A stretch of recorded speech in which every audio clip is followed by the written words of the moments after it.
বাচ্চা বড় বাচ্চা আমার এখানে থাকে, আমার কাছেই থাকে বড়টা, আর ছোটটাকে নিয়ে ওরা ওইখানে থাকে। আমি তো বরাবরই ছোট বড়টাকে নিয়ে থাকি।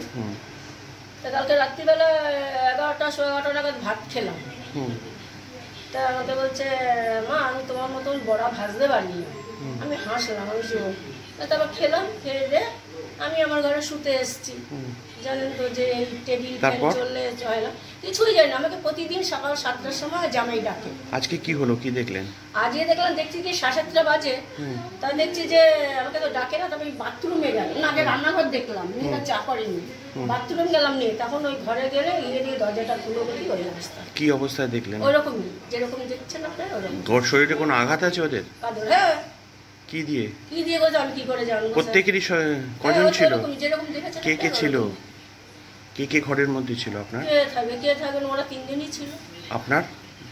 ওরা 3 জন। ওরা বলতে কে কে? ওই যে আমার নাতনি আর বাচ্চাটা আর ও নাতনি। 3 জন। নাম কি তাদের? জামাইয়ের নাম হচ্ছে কাশীনাথ চ্যাটার্জি। আর এই হচ্ছে মেয়ের নাম হচ্ছে পায়েল। আর ওইটার নাম হচ্ছে অজিতা। জামাই কি করতেন? ওই লিলুয়াতে সিলভার ফ্যাক্টরি। আর মেয়ে আর নাতনি? নাতনি তো ওইটুকু কি করবে। ওকে। বাচ্চাটা তো ওইটুকু। কালকে রাতে কোনো ঝগড়া শান্তি কিছু হয়েছিল? আমি যখন খাই তখন কিছুই হয়নি। দরজা কি ভিতর দিয়ে আটকে ছিল না আপনি দরজা খুললেন? এমনি ভেজানো ছিল দরজাটা, খুলেই দেখি চা খেতে ডাকবো, পাশি ওঠো চা খাবে না, ব্যাস দিয়ে দেখি ওরকম। কি রক্তাক্ত? হ্যাঁ ওরকমই করে রয়েছে প্রত্যেকেই খাটের মধ্যে। কি মনে হয় আপনার? আমার কি মনে হবে স্যার, আমি কিছু আমি একটা অসুস্থ মানুষ, ঘরের পেশেন্ট। তারপরে কি পুলিশকে খবর দিলেন আপনার? হ্যাঁ তারপরে পুলিশকে খবর দিলেন? হ্যাঁ আমার ভাইকে ফোন করলাম, ভাইকে ফোন করার পরে ভাই আসলো, ভাই বাড়িওয়ালাকে ডাকলো, তারপরে হচ্ছে পুলিশ। আপনার নাম? আমার নাম মৌমিনী চক্রবর্তী। কে হন আপনি? আমি নাজ্জামাই নাতনি নাম। বিয়ের মৌসুমে চৌধুরী গোল্ডেন ডায়মন্ডে মন মাতানো ডিসকাউন্ট আরম্ভ হয়ে গেছে। সব ওয়েডিং প্যাকেজগুলির উপর প্রতি 10 গ্রাম গোল্ড রেটে 3200 টাকা ছাড় ও ডায়মন্ডের গয়নার মেকিং চার্জে 60% ছাড়। Chowdhury golden diamond, opposite Uttarpara police station.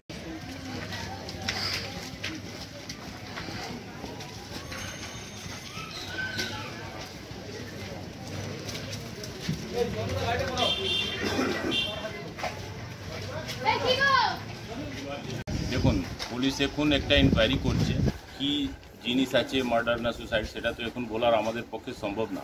কিন্তু এটা যে হিসাবে আমরা দেখলাম, খুবই সকালবেলা কষ্ট হলো।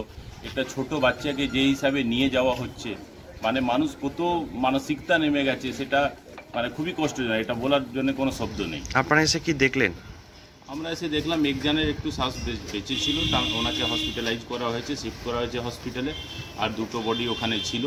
তাদেরকে একজনে যা শুনলাম, আমি উপরে যাইনি, কিন্তু যা শুনলাম যে গায়ে কাপড় ছিল না মহিলার, আর ছোট বাচ্চা একটা ওর গলা কেটে। কি বলবেন, সামাজিক অবক্ষয় এটা?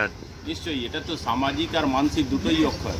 আজকে পাশে বাড়িতে কে থাকছে আমরা জানতে পারছি না, তারপরে কার বাড়িতে কি হলো সেটা, মানে সামাজিক মেলভাও কমে গেছে মানুষের। আর তারপরে এত নৃশংস হয়ে যাবে মানুষ, একটা বাচ্চা ছেলেকে মারবে, এটা ভাবাও যেতে পারে। কি চাইছেন আপনারা স্থানীয় মানুষ? একটা সঠিক তদন্ত হোক, পুলিশ রিয়ান্ড কাজ করুক, নিশ্চয়ই সত্যি জিনিস সামনে আসবে। এখানে তো এখন বলার তো কোনো জায়গা নেই। আসবে। আপনার নাম? আমার নাম পঙ্কজ রায়, ভারতীয় জনতা পার্টি জেলা কমিটি। 3 জনকে রক্তাক্ত অবস্থায় পাওয়া গেল, 2 জন মৃত। কি বলবেন গোটা ঘটনায়, কি মনে হচ্ছে? ঘটনা এখন আমরা কিছুই জানতে পারিনি ততটা। সকালবেলা খবর পাওয়ার পর উত্তরপাড়া থানার সবাই এসে এখান থেকে একই ফ্যামিলির 3 জনের ইনজুরি বলা যাবে, কারণ এখনও ডাক্তারের সার্টিফিকেট আমরা পাইনি, তাদেরকে নিয়ে হাসপাতালে শিফট করা হয়েছে। তদন্ত শুরু হয়েছে, এরপরে বিস্তারিতভাবে পেলে সেগুলো বলা হবে। এখনো পর্যন্ত এনকোয়ারি চলছে? হ্যাঁ, সবে শুরু হয়েছে, তো আমরা একটু আগেই শিফট করেছি ওদেরকে হাসপাতালে। কথা বলে দেখি কী আছে।